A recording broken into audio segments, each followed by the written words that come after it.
Welcome back to the Late Shift. Great to have you with us here on a beautiful winter evening, Tuesday. The Scrawler with you, and we're talking about everything from the TCHC situation to this horrible story in California. Ross McLean, former Toronto Copper, is going to join us in a moment. We'll go through a whole bunch of different things with Ross, and I'd like to give him a night off, but there's so much cop stuff. It's good to have him here, and we appreciate that. Before we go to Ross, let's talk to Emily in Scarborough. Emily, you've been waiting patiently.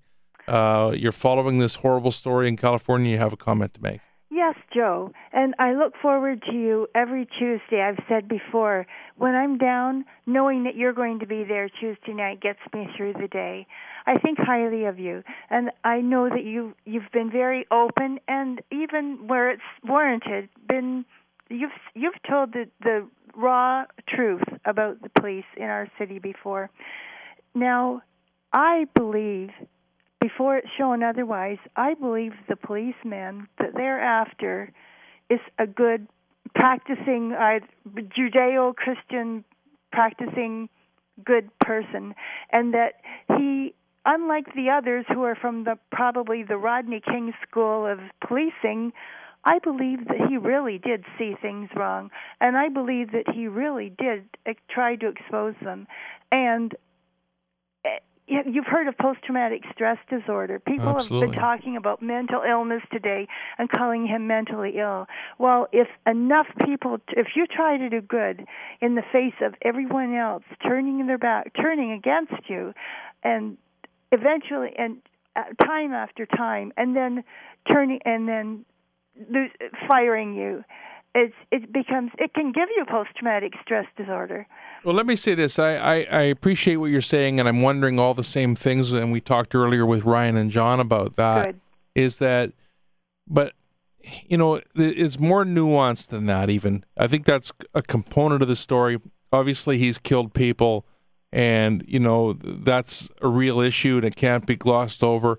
No, I don't think anybody. It could have been after he was pushed that far. Sure, but nobody deserves that. No one deserves. He has no right to do that. No, he had no right. But he became mentally ill after he was done that. But I think what you're really getting at, and I think that we'll bring Ross in. Let's bring him in now. With that, Justin, if we can bring Ross in while Emily's with us. You know, here's the thing, and Ross, welcome back to the show. You've been in that situation as a former Toronto Copper, and you get Emily's point. Are we going to get to the truth here? And I think that's what she's really saying is, what is the truth? And let's let the chips fall where they may. Yeah, hey, Joe, it's great to be with you, and I appreciate Emily's position on that. You know, this story of Christopher Dorner, Joe, there seems to be something in there for everybody, and it seems to come at it from all sides of the issues. You know, to Emily's point, there is something to the fact that here you have an ex-military guy who goes through, did well in the military, and he's trying to adjust to life working on the police department. I personally don't think that it's a good move to go from military to police. I think they're two totally different jobs, even though people like to think they're similar. But, you know, he comes on, he's trying to adjust. And he finds himself in conflict with the way that the LAPD does their policing, and he raises issues about it. And there's some discussion that he came up against the blue wall, and they thought he would be someone who talks maybe rather than, you know, and tells the bad stories about what goes on. And he got bounced, and he felt he was unfairly bounced. We don't know all the truth to that. I mean, that's what he says.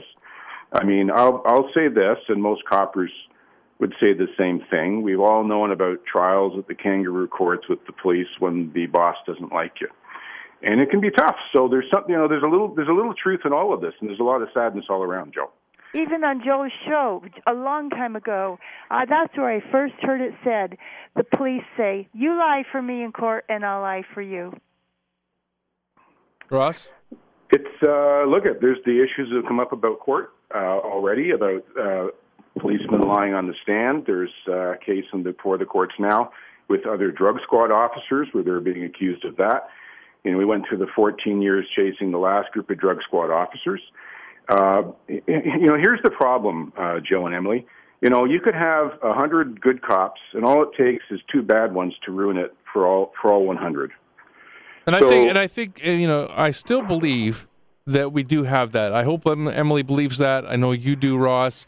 We're not on here. We're not on here to, you know, and of course you have to be 100% all the time talking about how great police are for them to, you know, to be invited up to see the chief when you retire, all that kind of stuff. But there are some wonderful ones. A wonderful one in my life and my daughter's life. Sure. And then another one who attacked me in broad daylight with my walker out in front of my house. Wow. Did you report that? I'm not up to it. It got reported. I have a copy of the police report, but I have multiple sclerosis.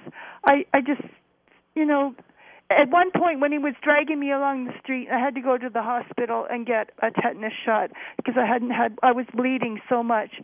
His partner turned the car around before they picked me up off the sidewalk, hanging onto my walker, and blocked the camera so it couldn't be shown. Someone who works with the Saturday night guy said I should sue the police, but the result is I would have to move out of the city, and I'm not prepared to do that. I am truthful and right. I go to church, and I do tell the truth. And this was done to me. One bad cop, but there was one good one who's passed on now, who really, really helped my daughter and me. Well, you know, I'm just going to jump in, Joe, because look, I know what you're going to say this. There are some great cops. I know when I worked, I knew, you know, after I left the job myself, Emily, I thought if something happened to someone that I loved and something happened to them, I thought, man, out of all the people I worked with, you know, who do I want on that job? And I could think of about maybe 10% of the detectives that I worked with who were great. I mean, they were great. I'd want them on the job. The other ones, maybe not so great. There's a few you definitely wouldn't want, but there's some great ones out there, but the bad ones really ruin it for the good ones. And we've got a real problem with our oversight, and that our oversight doesn't allow them to get the bad ones out the way it's set up. It's totally broken. Exactly. Well, Emily, thank you for the call, and thank you. Yeah, we appreciate it very much. Keep on it. Thank you, Ross. Thanks for sticking with us. We've got a number of things to talk about here, and obviously we're following James Moore right now. The police spokesperson is at the podium. Justin tells me there's really nothing new. Cindy Backman from the San Bernardino County Sheriff's office is up there speaking. So if we hear anything new, James Moore will let us know. But basically, you could hear what Emily's feeling is, and I think a lot of the public, is there's great cynicism here. Yet this is a man who took the lives of officers, and it's a very complicated thing. I mean, it's hard to have sympathy for that. What it ties into here, Joe, it's like this ties all the issues together that are a problem in our society. Is here you have a guy who's got a grudge, who has access to firearms, and he decides to kill people by doing it. I mean, the firearm and the gun control is a huge issue in the States as well, and this just sort of exacerbates it all. I mean, we've got every story going, you know, in this story of Christopher Dorner. Yeah, it's really. Well, he was probably pushed already into some sort of mental illness by the way he was treated by the rest of the force by then. Unfortunately, I'm sure he was a very, very good person. Well, we don't know that, but let's hope so. Let's keep it in mind. I would think that the police officers that lost their lives there'd be people that feel the same way about that. And here's the other thing: is that I don't like what's happened with all the marbles. Everything's us, them, that kind of thing. There's. I'm sorry to say it, but there's all sides and more than one side to everything. That's why, you know, I say something like we were talking about Gene Jones. I don't know Gene Jones. I don't know the kind of job he's done. I know that he didn't get back to me today, and I don't like that because I had questions. So I said that. That doesn't mean that, you know, I'll be struck off his list now, and you know, that kind of thing. He won't call me again unless he's a real man, and he may. We'll see. Because sometimes they surprise you and they realize that you know, they have a job to do, and the other people have a job to do. My job is to make sure he's doing his job, and that kind of thing. So, Ross, you get my point there. You know, Joe, I read your column online. It came up there about a half hour ago, and I just want to tell you nailed it. And you nailed it about this guy, Gene Jones, too. Keep going, Ross. You still have me there? Yeah, you're here. You're here. Okay. Emily decided to listen on the radio, and I didn't do it right. But go ahead, continue. Yeah, that's great. Yeah, but you have it right with this Gene Jones, too. When he first came on, I was very happy to hear about the guy, and then I got a little bit lost on some of the things he said, and I'm disappointed to see he wasn't here today. But, I really hope he stands up and gets back to this, Joe. I mean, he announced, just before he left for his conferences, I guess, about doing the financial audits because guess what? Surprise, surprise has come to light. There's been kickbacks and money probably being taken and gone everywhere on the financial side of that company. Well, I think what he needs to do now is do a proper security audit to get the security straightened around there because I've gone to look at some of these projects where these murders have happened, and they're a mess, Joe. They're a disgrace. Well, that's the thing, and that's what I'm getting at. Like, I don't want to wield around all this rhetoric, but I have to say it. I mean, I have the platform here on News Talk 1010. I have a column in the Toronto Sun, and then I've been here for a long time doing these kinds of things. In fact, I started as a reporter here in 1991, and I covered things out there in this same building at that time. And so I'm sick of hearing about it. Joe, you know the big difference, Joe, though? When you covered those things back then, when you first came here, the bad guys were like 18 and 21. They weren't 15 years old and 12 years old carrying guns, magnums and all these sort of things running around, and 9-year-olds getting shot. This is the latest trend we've had over the last 3-4 years, it seems. I know, it's really, really horrible. Ross McLean from rossmcleansecurity.com is my guest. We'll take a break now. When we come back, we'll see if there's an update on the Dorner situation, and we'll ask Ross a bunch of things. I've got a list here to go through, and everything from the spy, Jeffrey Delisle, to Craig Bramell taking on a union, and some other stuff. So stick with us here on In-Depth Radio, News Talk 1010.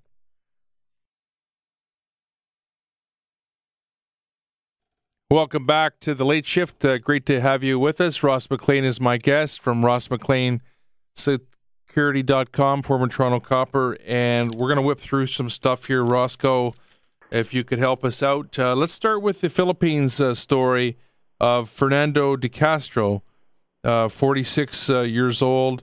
He's wanted by Toronto police in the murder of 78-year-old Manajay Bostani Kamsi. A story, the allegations, and from a great homicide detective named Mike Carbone. One of the good guys of all time, chasing this guy. I don't like this guy's chances. Toronto police are all over this, aren't they, Ross? Yeah, it'll be a question to see how good the connections are back in the Philippines. That was a shocking murder when I heard about it, Joe, because it didn't fit anything normal. She was a senior citizen. I think she was in her late 70s, lived alone in a nice condominium, and she just wound up, somebody found her dead in her condo, and the police have figured out, they've at least put a warrant out, got landed immigrant status for a while, and it looks like it killed her, robbed her, and then left the next 4 days for the Philippines. I've seen this before here in Toronto, Ross. I covered the case of a woman just off the Don Valley Parkway there. I can't remember now her name, but and her neighbor, I interviewed her neighbor, Chris Doucette, and I. We interviewed the neighbor, and he ended up being charged with the murder and convicted. It's horrendous because our seniors, my mom, my mom's older. She relies on, the Filipino community. I don't know where we'd be in Canada without them because they're such great, loving people for looking after us. But this one came out where all of a sudden now people are going to be worried about, who's caring for their grandparent. So it's pretty shocking. I hope the cops will get him. Well, I'm sure Mike Carbone will get him. He's like one of those guys. I remember the Mexican case dealing with Brown, Detective Brown. They'll work on it. If it takes months, they'll deal with the Filipino people and they'll nail it down. Listen, let's switch over to Craig Bramell. The news in the Toronto Star today. The former cop, the head of the union. Kind of the king of the blue wall and all that stuff. He's such a great character. I love covering him. And I used to appear on his own radio show at one time.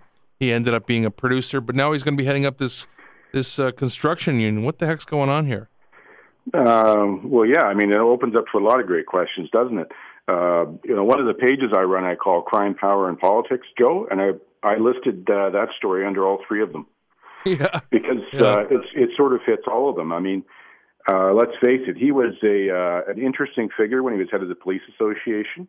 I dare say in many ways he didn't do a good job reflecting the membership. He did a good job looking after himself and the way he managed some things. Lots of questions about him and his style, to put it politely. And now he's moving over to put in to run a union in the construction industry for non-unionized construction sites. And, of course, we know there's no problems with any corruption in the construction industry. Yeah, right? we're hoping to get Craig on next week. I actually tried to call him tonight, and I left a message. So, maybe we'll get him on next week, and he can explain for himself. One thing I like about Craig is you can ask him any question, and he'll answer it. He's there, but he's an interesting character. That's for sure. Let's talk about the incident. I guess that's what you'll call it, when Gordon Stuckless was taken into 52 Division last week. The reporters waited 7 hours. Obviously, he's a notorious pedophile from the Garden scandal. Martin Cruz took his life as a result of what happened, earlier with Stuckless, and yet Toronto Police escorted him out the back door. When Dave Thomas, my colleague, and other reporters I spoke to that were there were told that just wait here. Nobody goes out the back door. He's coming out the front door. They trusted it. What the hell is that all about? Well, I'll tell you, I was pretty confused about that myself and greatly disturbed about it. Just earlier in the week, I was actually speaking about the whole issue of protecting children from predators, and I got a call from the Minister of Justice to talk about the new bills that they're bringing in. So I was very much up on that topic when he ends up getting charged and coming back out again. But what really concerned me about that one was, normally you'll see with the police, I post them all the time on my webpage, pictures of guys who are arrested for rape and sexual assault and domestic abuse. And almost in all the police releases, Joe, it says at the bottom, particularly for sexual offenders like Stuckless, it says, we're releasing the picture because police are concerned there's more victims. So they want the public to know what the person looks like. If you're a victim, come forward. Here we have this guy Stuckless, who's the poster child for abusing children and just horrendous acts. And we're having his face hidden from what he currently looks like from the public. When we rely on the press to go out, to go to the courts, to report, to take the pictures, and to publish them so that we can know how to be safe in our community. So I think that was a big mistake, them giving that guy the cover to leave the back door. Well, they said it was a security risk, and they were worried about his security. So, it's a security risk to everybody who's got children. We got 30 seconds left. The other one was about Marty McDougall, the guy that lost his motorcycle, and he filed a report and said he'd never heard anything. A $35,000 bike, $7,000 trailer, and never got a call back. It sounds like I'm jumping on the coppers a bit, but on this one, I jump on anybody for this. You need service-level standards. If the public is going to deal with you, they should know to expect when they get a call back from you, how to find out what's going on with the investigation. It shouldn't be a mystery. You shouldn't have to pull teeth and be trying to find out what's going on with your case. We got one more quick one. Nagisti Semret, there's a little bit of an update there very quickly. Yeah, Detective Gary Giroux. I've got a great video on her murder on my website at Ross McLean Security. He's doing some testing on some DNA that was found underneath her fingernails. Now, the cops have had great success in the last month or two with DNA matching and finding people. So he's hoping that he's going to find something there. I really hope he will, too. Let's hope so. We may bring Gary on here soon, too. I'd like to get him on with you.